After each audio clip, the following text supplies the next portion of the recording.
Good morning. Welcome to Shawnee Mission Unitarian Universalist Church. Whoever you are, whomever you are, wherever you are on your life's journey, you are welcome here. We are so happy that you've chosen this YouTube channel, this Sabbath, this sanctuary and time. We know that you have so many options on Sunday morning, and that you choose to be here is something that we celebrate. We extend an especially warm welcome to our visitors and anyone who may be watching our service online for the first time. If you'd like to follow along with the hymns using a hymnal and forgot to pick one up on your way in, Please feel free to grab one from the carts near the entrance here in a moment. We take time to greet one another. We now invite everyone to greet each other in any way you possibly can. Elbows if you're here, and if you're joining us online, please say hi in the chat.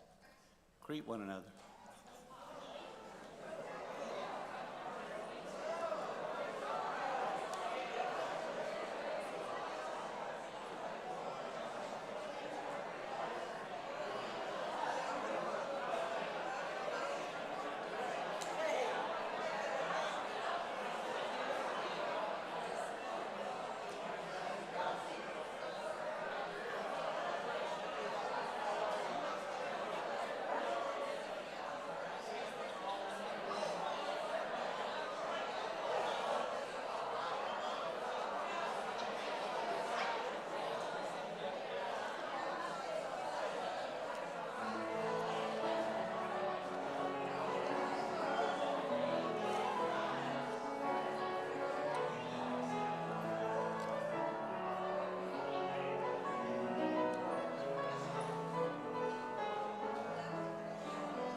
Thank you, everyone.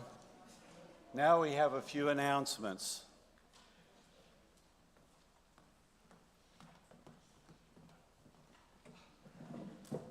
Good morning. This morning we welcome our special guest musician, Shanna Jones, into our worship service this morning.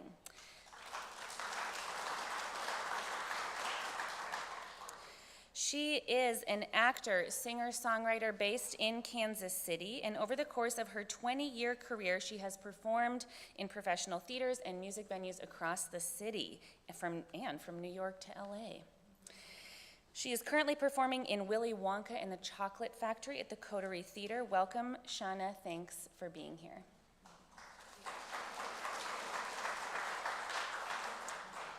We also have a new artist in the Hollenbeek Art Gallery, which is directly behind me. After the service, you are invited to come and hear the artists themselves, Shannon Foucault, speak about their artwork. It's mixed media, lots of animals, and very beautiful. And now I have a special announcement. I'd like to invite the SMUUCh board forward to come and join me up here on the chancel to give a special announcement.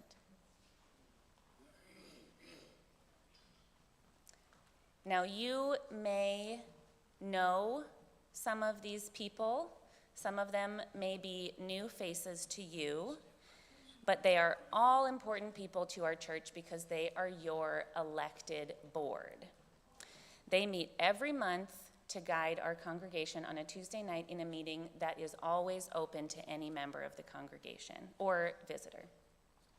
They are the legal and fiduciary agents of our congregation, and they also work very closely with me as the minister in our personnel practices and guiding our congregation in terms of all contracts. We're so lucky to have such an engaged and thoughtful board working for us, especially in times like now, which is a critical moment. They're here to bring you a special message.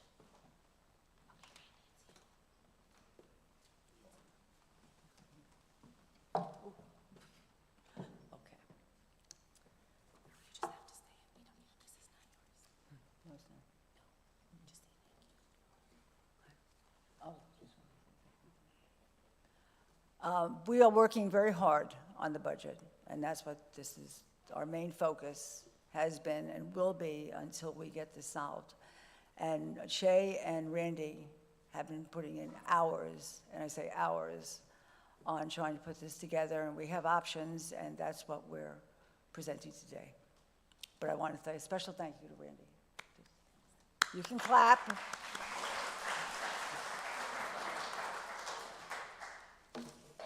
All right, I get to give the controversial news, shall we say.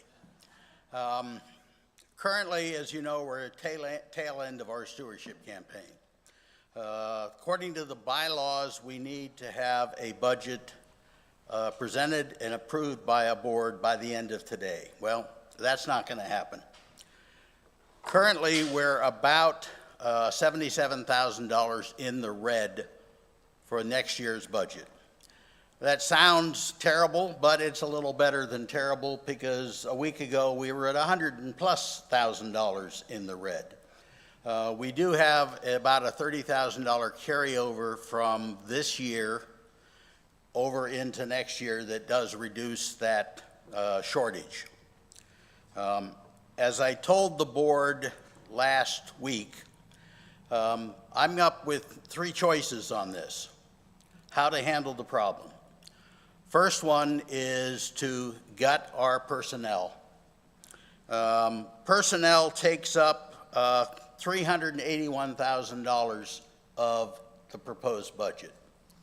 So if we started at the top and cut across the board for everybody, we could come up with that shortage. But basically that would gut this organization. And I would have fears that we wouldn't be here in 5 years. Second choice is basically just to go ahead with an unbalanced budget, with the board addressing it and reviewing the budget at least every quarter, if not every month, to try to see where we are, how short we are, and possibly get some growth to help take care of that.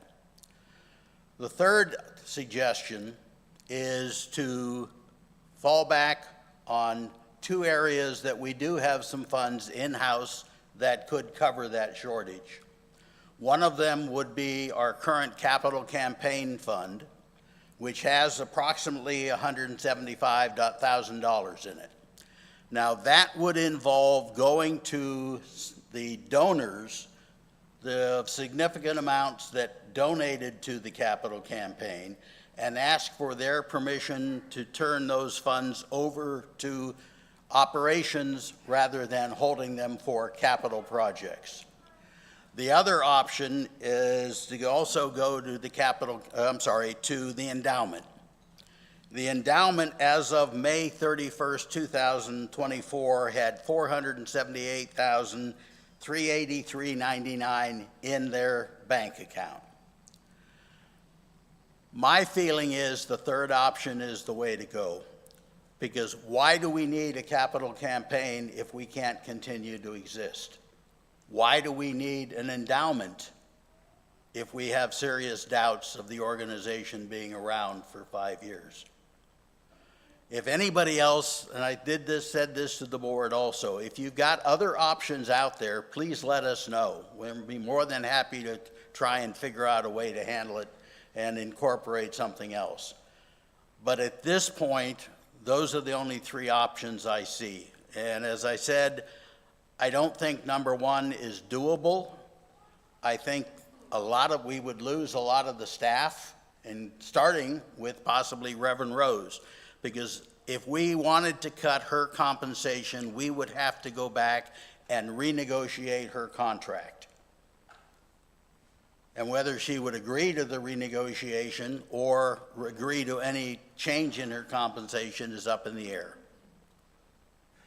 Of course, our other employees also would all be affected across the board. And how many of them would stay, I don't know. I work with all this staff on a daily basis, and they're great. I would hate to lose any of them.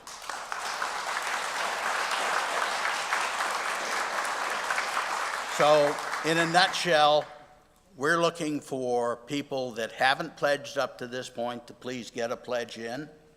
We're looking for people that can maybe take a look at their personal situation and can increase their budget or increase the amount they're going to donate to the church this year.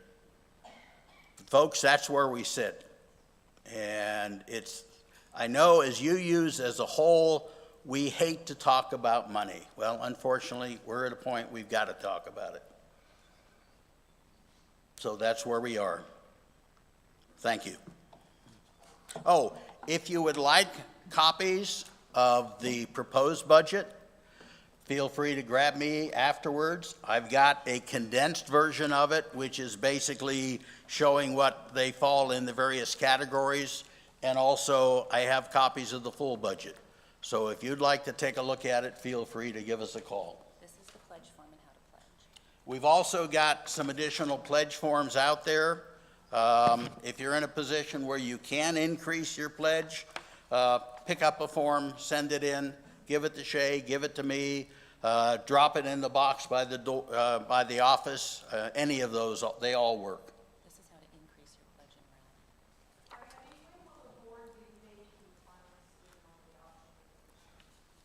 Probably at the next board meeting, which is coming up in in July. When is the final decision on the board, when do we have to vote on the board, as a board, on the incoming new budget and decide which choice we want to run? And that will be July 9th. July 9th, correct. So thank you.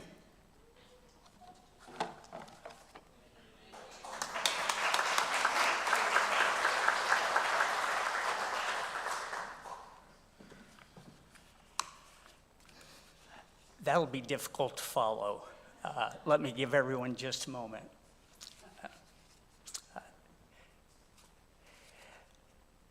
We have a great deal to be proud of and thankful for here at SMUUCh. The building, programs and activities, religious education, and community outreach are a source of pride for us. And yes, we're an interesting mix and collection of individuals, each with our own unique experience, ideas, and opinions. We've joined this spiritual community because many of us and those before us saw the need and potential for a progressive religious presence in this area. Those roots provide a foundation for us to live our beliefs. Yes, we bring a wide range of thoughts and opinions to this place. Yet together, we offer friendships, compassion, and support for one another during the ups and the downs of our daily lives. Our UU faith is rooted in this community. And each one of us has some capacity to be generous. Generosity that feeds our spirit, that supports our community, the generosity to grow, to give, and to ensure the ongoing needs of our spiritual home. The time has never been more important to do so. The church needs our help. The health of our church is integral to our lives and to many persons and families across our community. In times like these, we need a place that provides a safe space and a place to share our joys and concerns. We need a place to ground us when our spirits are anxious or sad. A place to break bread together, to fellowship, and to share in the comfort of being who we are and what we believe in.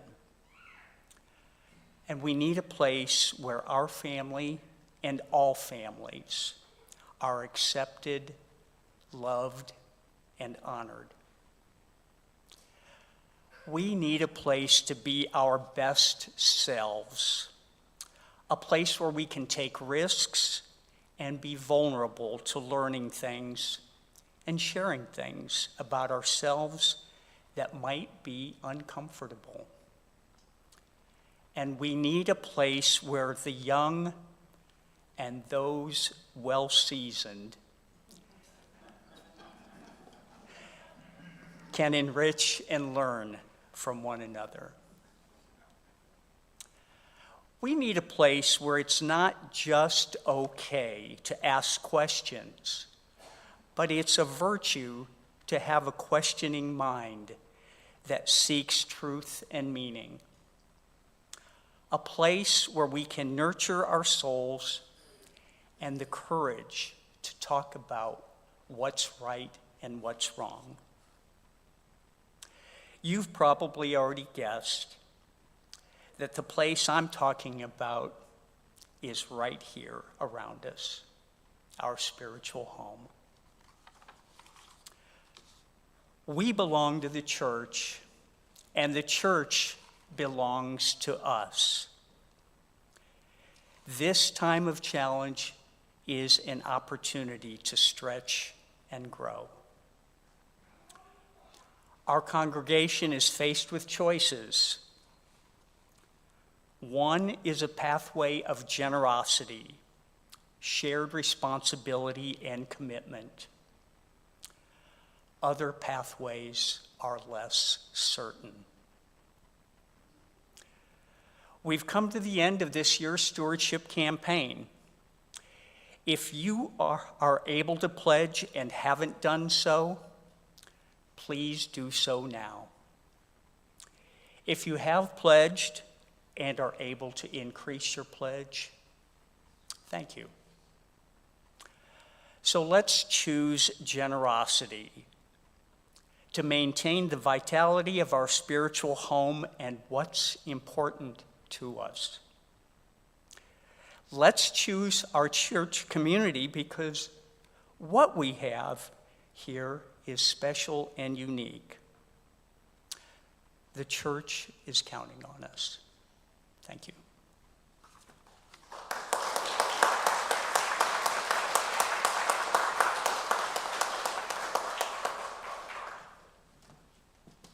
Thank you so much to our wonderful board for showing up here today. That was beautiful, and thank you all for listening to this message. Let's all take a deep breath together.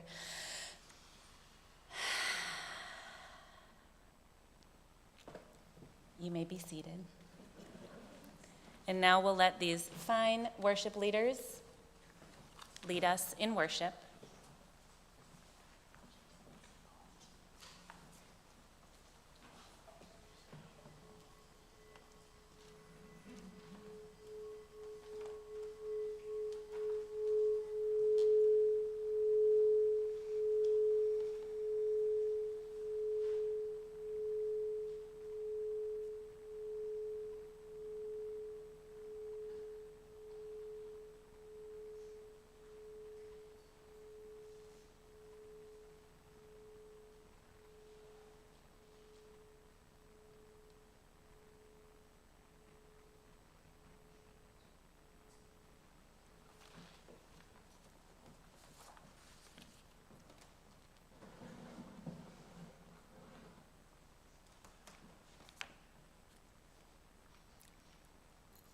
Hear these opening words from Unitarian minister Kimberly DeBus.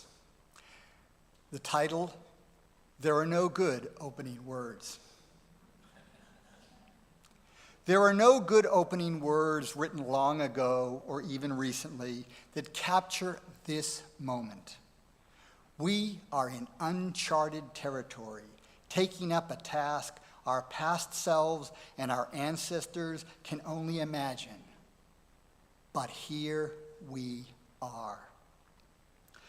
We are the people this moment needs.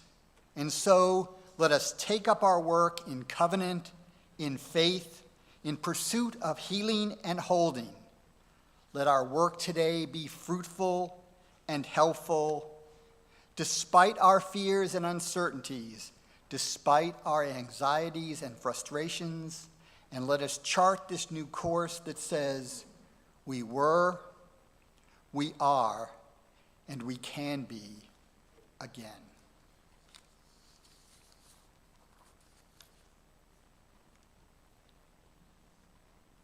Please rise as you are willing and able, and join in the singing of our opening hymn, and we will get some special direction on this because we're going to mix it up a little bit.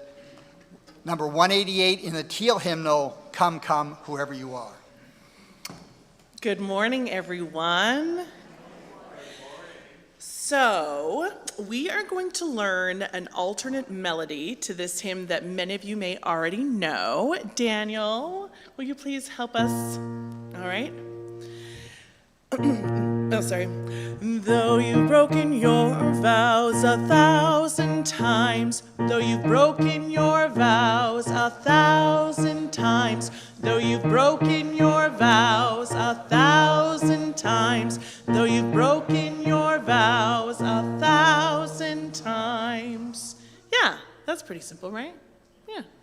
Now let's review the melody that we are familiar with that normally is sung with this song. Come, come, whoever you are, wanderer, worshiper, lover of believing, ours is no caravan of despair. Come, yet again come. Well, you all sound beautiful. Good job. That was great. So now we're going to take the two and put them together. And you get to choose which one you want to do. All right? So let's start with our new alternate melody. Though you've broken your vows 1,000 times, though you've broken your vows 1,000 times, though you've broken your vows. And then follow me if you'd like to sing the other melody. Here we go. Come, come, whoever you are, wanderer, worshiper, lover of believing, ours is no caravan of despair. Come, yet again, come again. Come, come, whoever you are, wanderer, worshiper, lover of believing, ours is no caravan of despair. Come, yet again, come. Very, very good.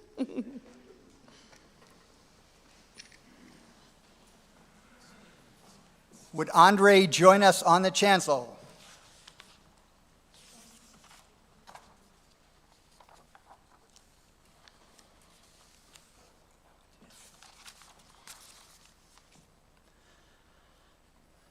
Let us affirm that love is the doctrine of this church, the quest for truth is its sacrament, and service is its prayer, to dwell together in peace, to seek knowledge in freedom, to serve humanity in fellowship, to the end that all souls shall grow into harmony with the divine. Thus do we covenant with one another.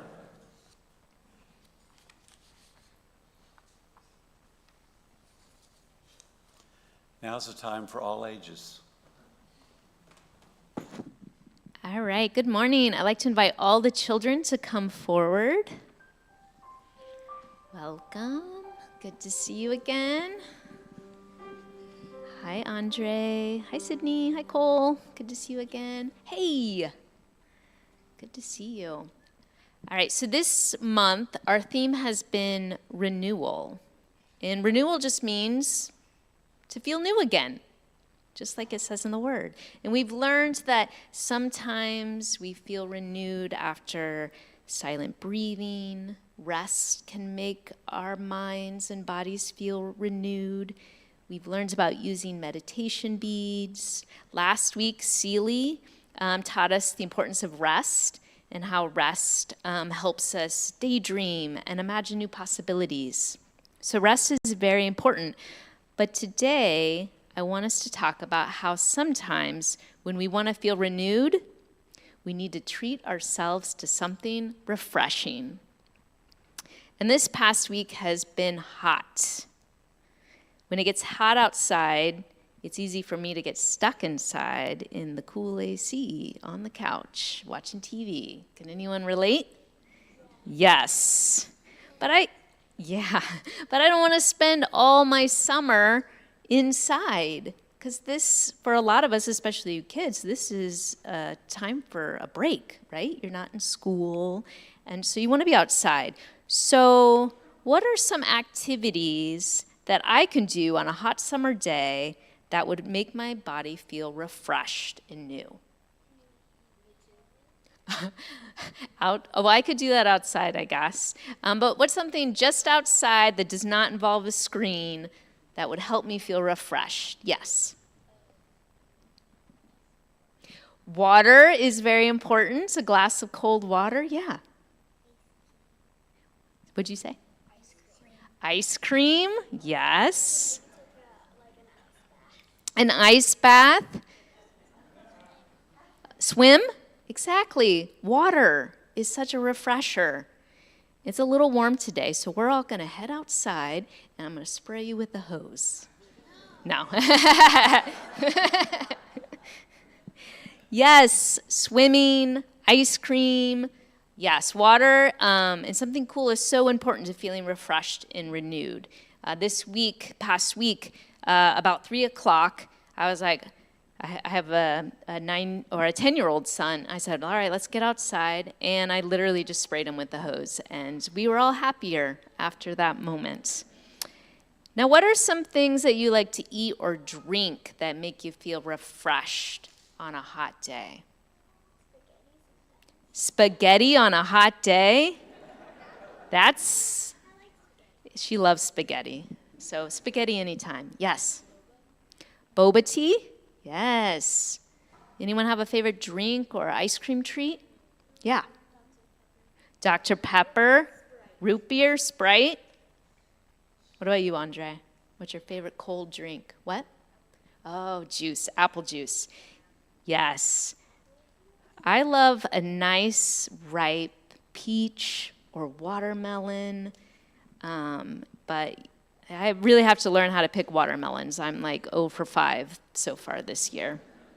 But nature gives us water and fresh fruit to help us feel refreshed. And sometimes when we're feeling a little blah on a summer day, it's good to treat ourselves to running through the sprinkler or going and get ice cream with our family members. So this week, if you're feeling a little blah, maybe go outside, run through the sprinkler, or just like splash cold water in your face. That might feel good too. Yes?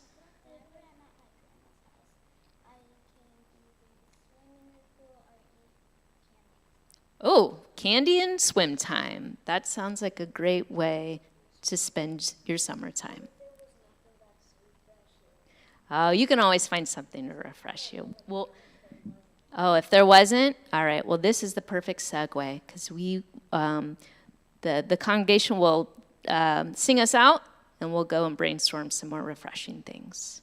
All right. Thank you.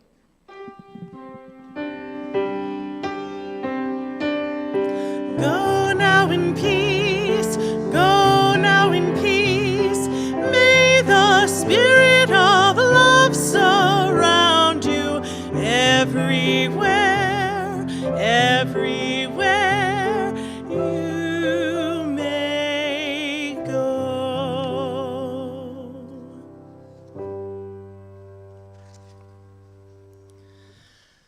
Birds flying high, you know how I feel. Sun in the sky, you know how I feel. Breeze drifting on by, you know how I feel. It's a new dawn, it's a new day, it's a new life. Ooh.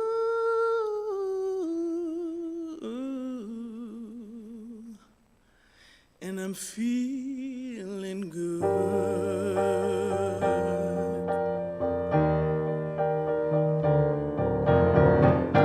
Fish in the sea, you know how I feel. River running free, you know how I feel. Blossom on the tree, you know how I feel. It's It's a new dawn, it's a new day, it's a new life for me, and I'm feeling good.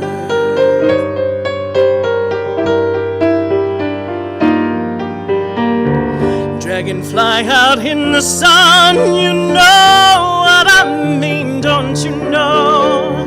Butterflies all having fun, you know what I mean. Sleep in peace when day is done, that's what I mean. And this old world is a new world and a bold world for me.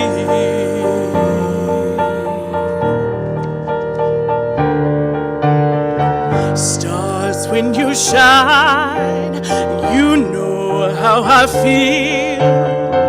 Scent of the pine, you know how I feel. Freedom is mine, and that's how I feel. It's a new dawn, it's a new day, it's a new life for me.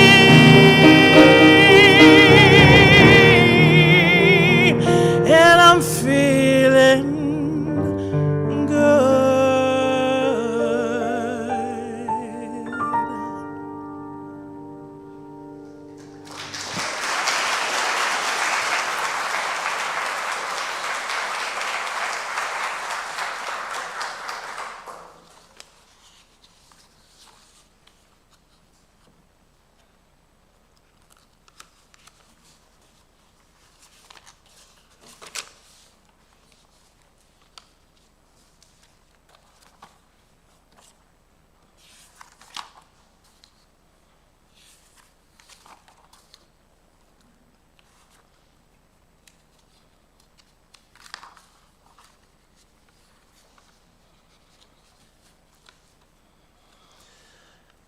Now let's take a moment to come fully into this place. Put your feet flat on the floor and take a deep breath. Close your eyes if you feel comfortable and relax into your chair. Allow your breathing to deepen beautifully. Wiggle your jaw, melt. Notice an area that is tense or tight and embrace it and say, relax, it's okay to relax. Let the bustle of getting here melt away and come into this space of holiness.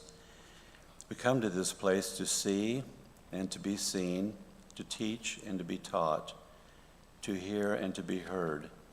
Now reach over and nudge the person sitting next to you. We're here together, gathered in peace and authenticity and intention.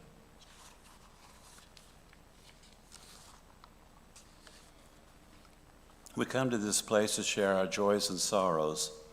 If you have a joy or sorrow to share, I now invite you to come forward and light a candle. You can share what's in your heart or in your mind in 1 or 2 sentences. You can share with a single word, or you can share in silence and simply light a candle.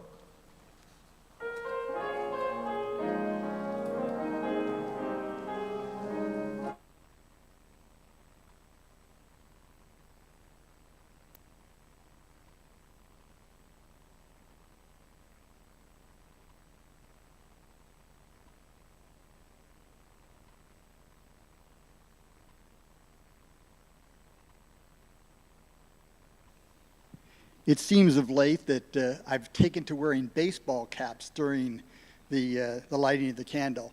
If you can read the cap, the people who are closest can, it says Norcott-Mahany 25, because we are celebrating, Carla and I, our 25th wedding anniversary on July 3rd. So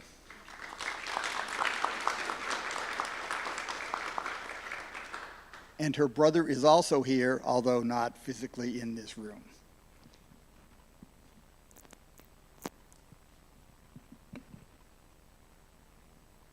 Good morning. I'm Jane O'Neill. Ann Schwartz asked me to light a candle for David, her husband. She nominates him for sainthood because of his caregiving ability. Ann is in the hospital now, and is fighting pancreatitis and pneumonia. So be thinking of them and say a UU prayer. Thank you.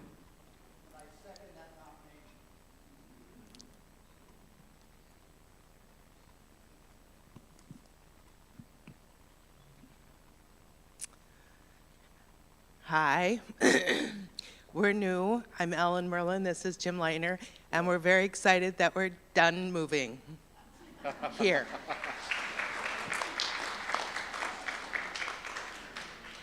Welcome.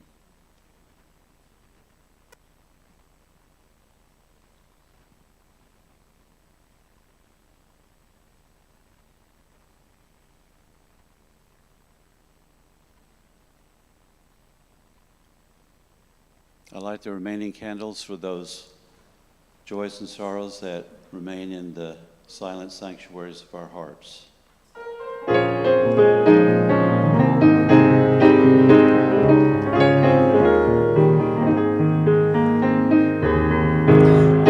hear your words, we witness your life in all of its heaviness, in all of its brilliance, and we carry your joys and sorrows in a shared heart.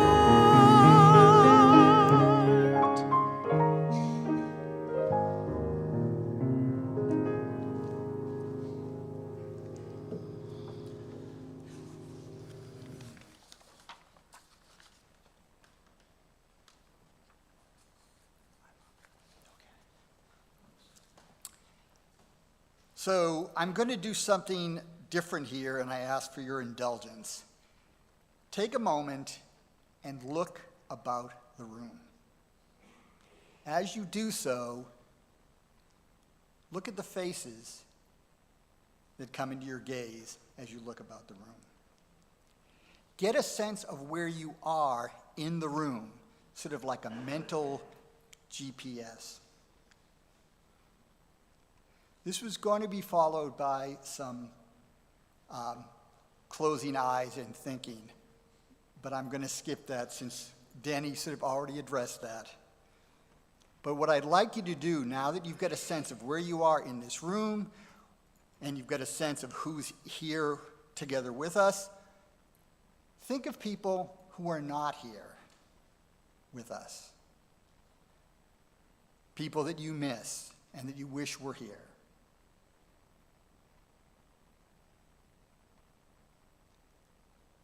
And think of people who are not here or perhaps not in your life because of something you've done, a wrong you've done, or something that has caused someone to move away. And in your mind's eye, I'd like you to imagine that those people are here too. Not physically, but up here and here.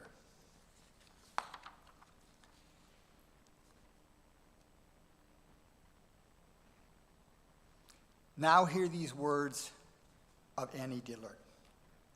We are here to abet creation and to witness it, to notice each so each thing gets noticed. Together we notice not only each mountain shadow and each stone on the beach, but we notice each other's beautiful face and complex nature, so that creation need not play to an empty house.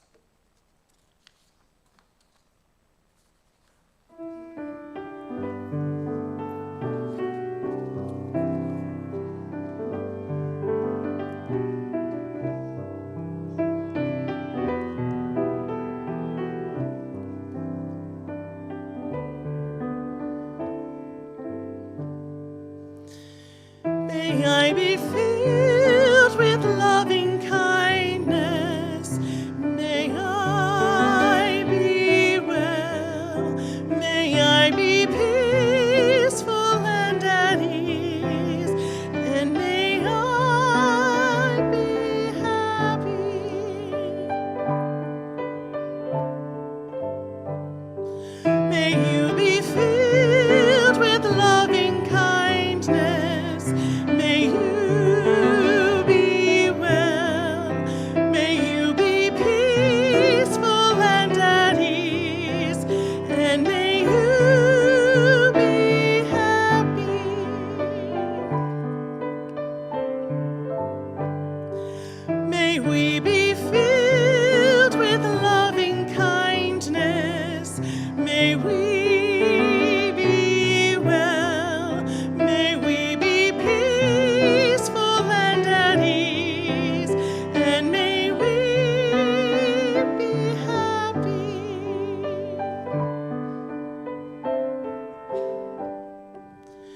May all be filled with loving kindness.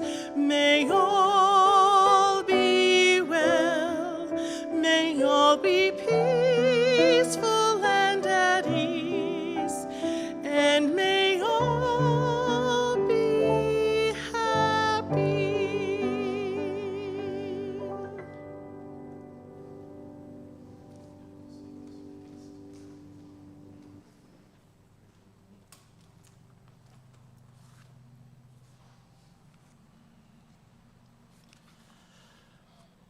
The first reading today is from the Gospel according to Mark, chapter 2, verses 1 through 12. When he returned to Capernaum after some days, it was reported that he was at home. So many gathered around that there was no longer room for them, not even in the front of the door. And so he was speaking the word to them. Then some people came, bringing to him a paralyzed man, carried by 4 of them. And when they could not bring him to Jesus because of the crowd, they removed the roof above him, and after having dug through it, they let him down the mat on which the paralytic lay. When Jesus saw their faith, he said to the paralytic, "Son, your sins are forgiven." Now some of the scribes were sitting there, questioning in their hearts, "Why does this fellow speak in this way? It is blasphemy. Who can forgive sins but God alone?" At once Jesus perceived in his spirit that they were discussing these questions among themselves, and he said to them, "Why do you raise such questions in your hearts? Which is easier, to say to the paralytic, 'Your sins are forgiven,' or to say, 'Stand up and take your mat and walk'? But so they may know that the Son of Man has authority on earth to forgive sins," he said to the paralytic, "I say to you, stand up, take your mat, and go to your home." And he stood up and immediately took the mat and went out before all of them, so that they were all amazed and glorified God, saying, "We have never seen anything like this."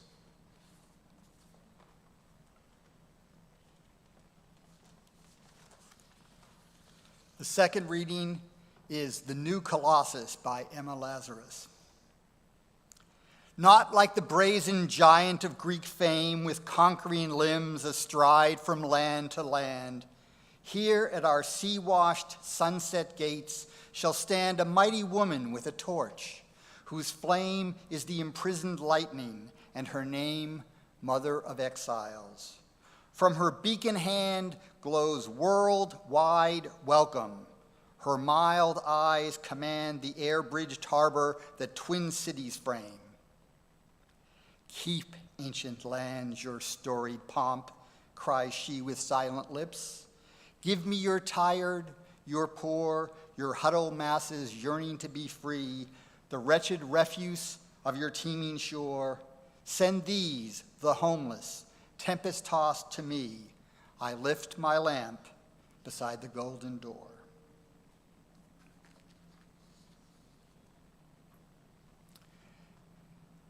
Welcome home, America. July 4th is this coming Thursday. It's a day that evokes all sorts of feelings. When I was approached about doing the service, I accepted without reservation, and I began thinking about fellow SMUUCh member Alex Knapp, who has offered the service around the 4th more than once and gotten everybody fired up. I shall not be doing that kind of service, for I cannot approach Alex's stirring eloquence. But I will be reflecting on the nature of welcome and the U.S. as we approach its birthday once again in scary times.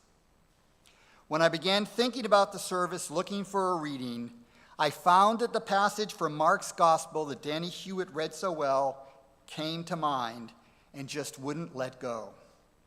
It was clear that it was going to be my primary text because it just wouldn't let go. And so I wrestled with that text.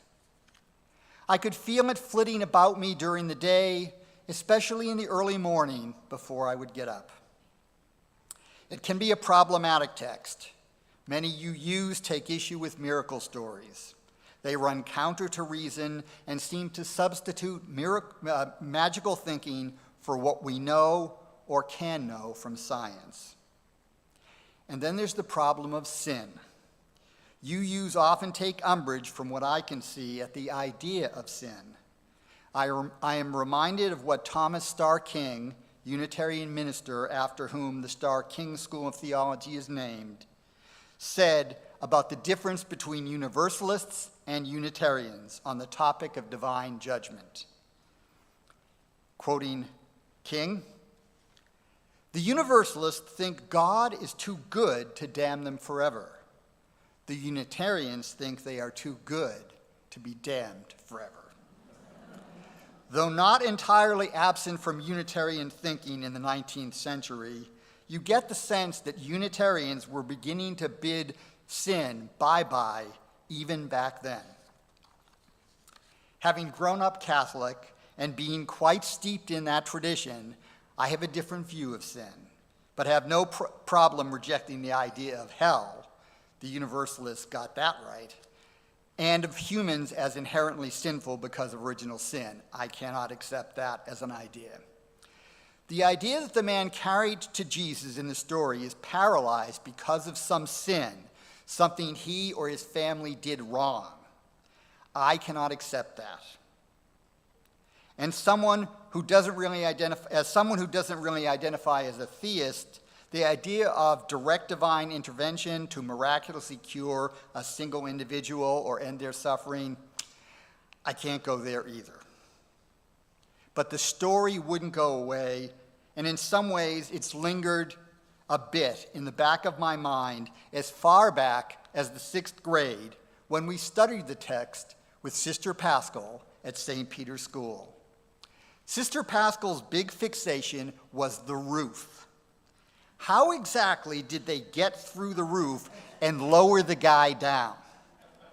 For Sister Paschal, it was an engineering problem. So with all of that in mind, what is it about this story that grabs me? Here are a few things. First, the refusal of the paralyzed man and his friends to give up. That element fills me with goosebumps. In the story, they believe that here is someone who can help, but when they arrive, the place is packed and there's no way in. They could just give up, accept the situation, used as they must have been to rejection and disappointment, but no, they make a way. Just like the characters in The Wizard of Oz find the very qualities they think they lack in the execution of their mission, the man suffering from paralysis finds a way to make an entrance with help from his friends. And this is something that Jesus acknowledges. I mean, there's a sense that the guy's faith is what, in fact, has saved him. 2, this way Jesus answers the perceived criticism of the naysayers. In this story, it's the scribes. The language used here makes me bristle a bit. It sounds a lot like, "Who are you to tell me what I can and cannot do?" with maybe a little of, "Don't you realize whom you're talking to?" Yes, for some reason, umbrage for me has a British accent. Sorry, Jenny. Okay? And I have to say, I grimace at that. All that bristling and grimacing at the particular language that's used could keep me from seeing that there's something more here. This isn't the only time when the authorities get upset because Jesus accepts people that they would exclude from society into his company. He's often referred to as the guy who hangs around with sinners and tax collectors. Yeah, I know, tax collectors, they get no respect. And it's not the first time they try to get Jesus on a technicality. Using language they will understand, Jesus counters that the law, the rules, the normal ways of doing things, the way of the scribes, the way of the better people, that way sometimes can be a barrier to doing good, to helping out, to showing love. 3rd, Jesus sees the man, and the man sees Jesus. Now, textually, I'm going to be on a little shaky ground here, but here's how I see it. When I read stories, I often think of how the story would look, played out on stage or in film. And of course, Sister Pascal's engineering talk really helps here with the imagining. And I get a positive spark from "Your sins are forgiven." Here I lean into rom-coms and buddy films and the tropes of those film and story genres. The man has made a dramatic entrance. Jesus sees the man and believes that his faith has saved him. Jesus says the words, "Your sins are forgiven," but that has a sort of ceremonial feel to what has already taken place. The man's own actions, those of his friends, demonstrate that he deep down knows he is a part of that community and has a part in that community and will not settle for a place at the margins. Good for him. Good for him. And Jesus puts things in terms his society can understand. Saying your sins are forgiven is another way of saying, I welcome you. You are part of the community, not excluded because of some fault that others see. Remember, Jesus is the guy who hangs around with sinners, the excluded. This moment of acceptance, for me, is the kiss at the climactic point in a rom-com, or the hug, handshake, or head nod in some buddy flick. They had me at hello. A word about sin in Jesus' statement.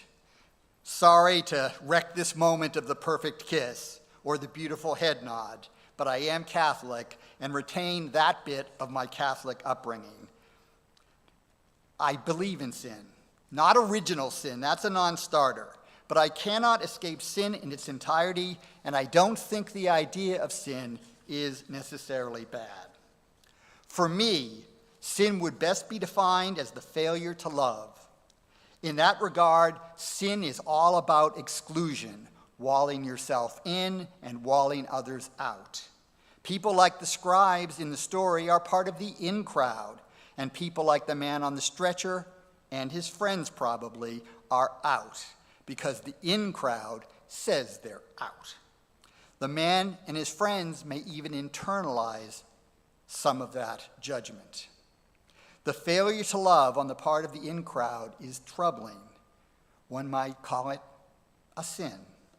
In that light, Jesus' statement, your sins are forgiven, could be read more as a welcome. Though the community might cast you out or try to keep you out, and you might keep yourself out because of a sense of shame or guilt or for any number of reasons, I, Jesus the carpenter, do not do so. I see you. You are valuable just as you are. I love you. The antidote to hate is love. The answer to sin is love. That's a challenge for us, for all of us. We will stumble again and again. We have hurt each other so many times or been hurt ourselves, which can so easily feed a desire for vengeance or payback, or simply numb us to those about us in need of love and welcome.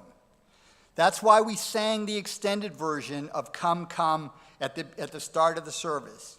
Rumi's verses have that additional verse, though you've broken your vows 1,000 times, though you've broken your vows 1,000 times, and still come. Those words of Rumi are radical welcome, not to the deserving few, but to fellow human beings who may disappoint us and themselves time and again. We choose not to dwell on that. We will not be defined by our hurts, by those slights on us, nor let others or ourselves so define us. To do so would be to live in a world of despair, and ours is no caravan of despair. And as we have the 4th of July coming up, let's turn to the other reading, Emma Lazarus' The New Colossus, which is affixed to the Statue of Liberty. The poem reimagines the Colossus of Rhodes, one of the 7 ancient wonders of the world, a gigantic statue of Apollo serving as a lighthouse for the harbor of the island of Rhodes. That Colossus fell For most of its existence, all you could see were the two broken legs. But here, we have a new colossus. Lady Liberty stands tall and serves as a sort of lighthouse too, but she lacks the arrogant gaze of Lord Apollo. Rather, she has mild eyes.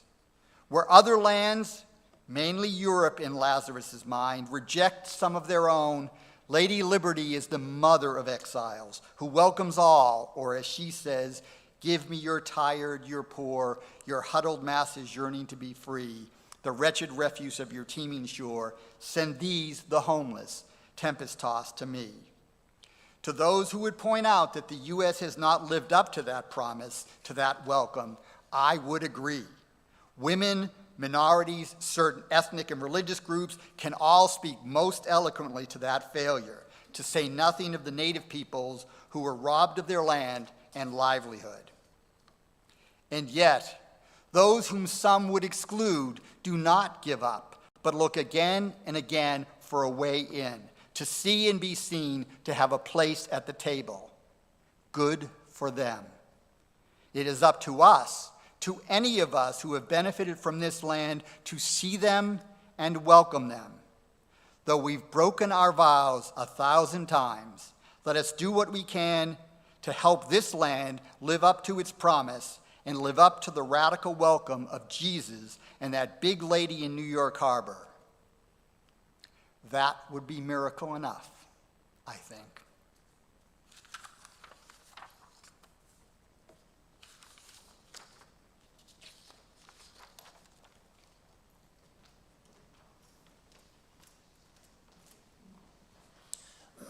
The work of the church depends on us, our generosity of time, wisdom, and financial resources.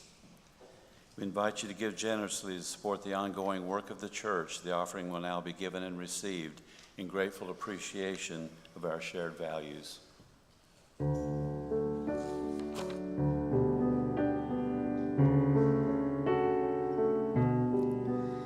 I see trees of green, red roses too. I see them bloom for me and you, and I think to myself, what a wonderful world.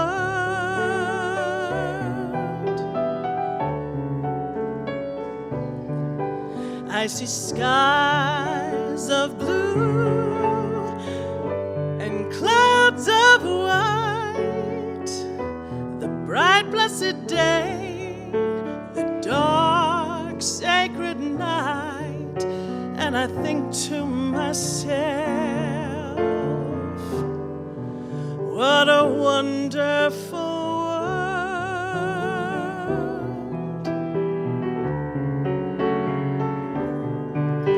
The colors of the rainbow, so pretty in the sky, are also on the faces of people going by. I see friends shaking hands, saying, how do you do? They're really saying, I love you. I hear babies cry, I watch them grow. They'll learn much more than I'll ever know. And I think to myself, what a wonderful world.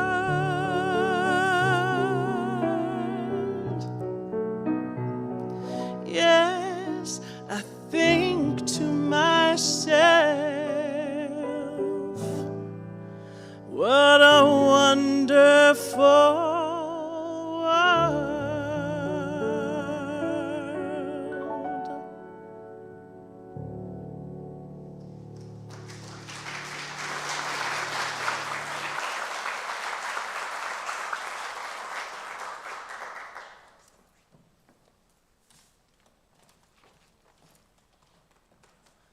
extinguish this flame, but not the light of truth, the warmth of community, or the fire of commitment.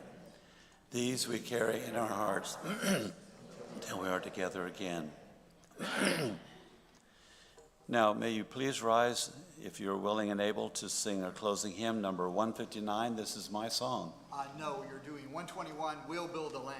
Oh, okay. Let's see. The script got changed at the last minute.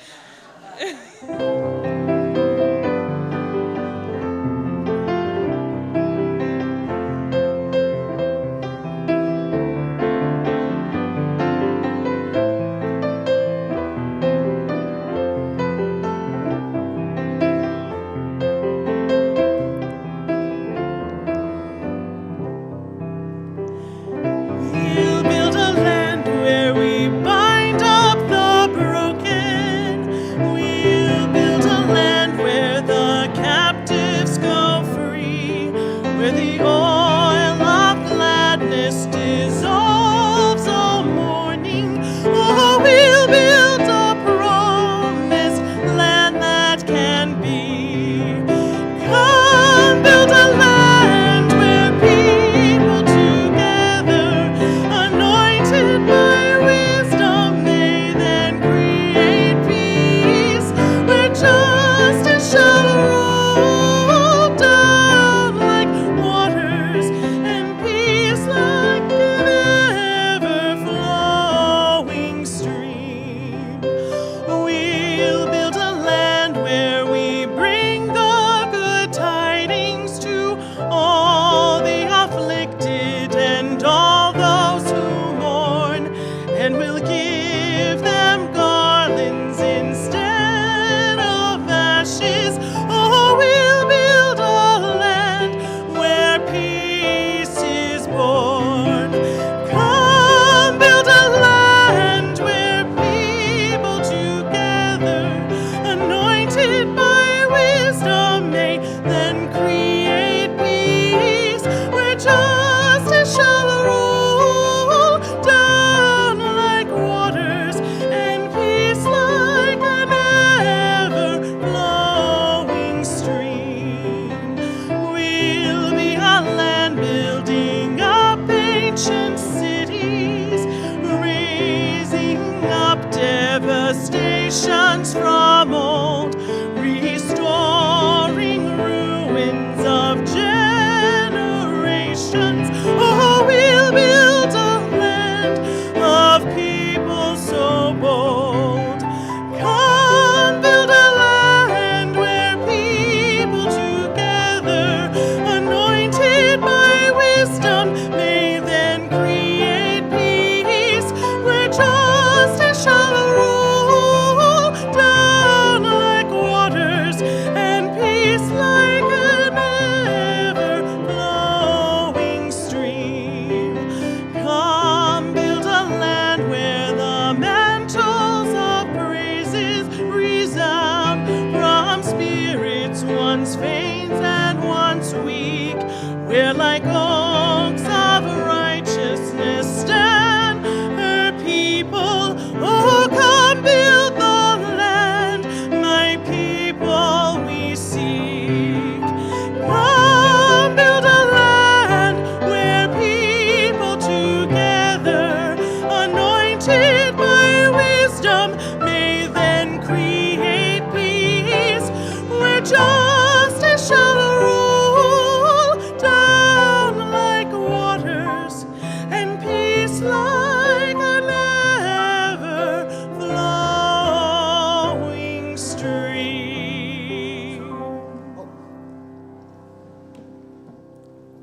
Apparently, we have a surprise announcement. It's a surprise to me, too. It's very clear I'm among the well-seasoned. But I've been thinking, is it salt or pepper, maybe? But I hope it's yeast. There's no reason that Chet and I can't find another 500 or maybe possibly 1,000, but we can do it. And I think let's don't put this darn thing off. This place has to stay. Let's get it done. I'm not saying I'll come up and make an announcement. I don't mean that at all. I just mean let's think about it quickly. A lot of us can come up with a little bit more, and a bunch of little bit mores make a lot of more. That's it.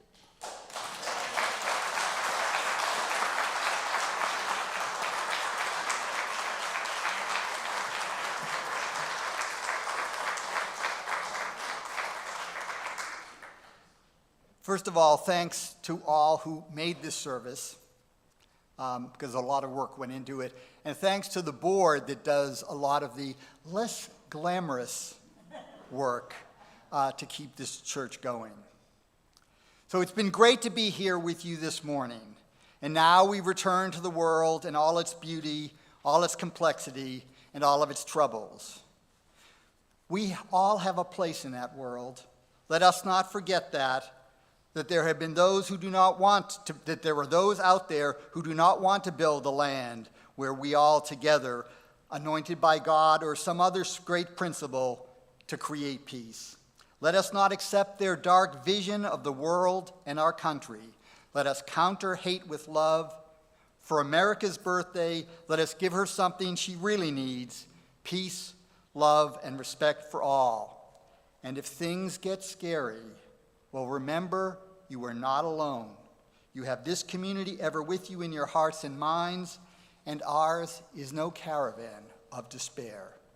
Our service now is ended, but our service to ourselves, our communities, our nation, our world, that service never ends for a people who carries within it the warmth of community and the fire of commitment.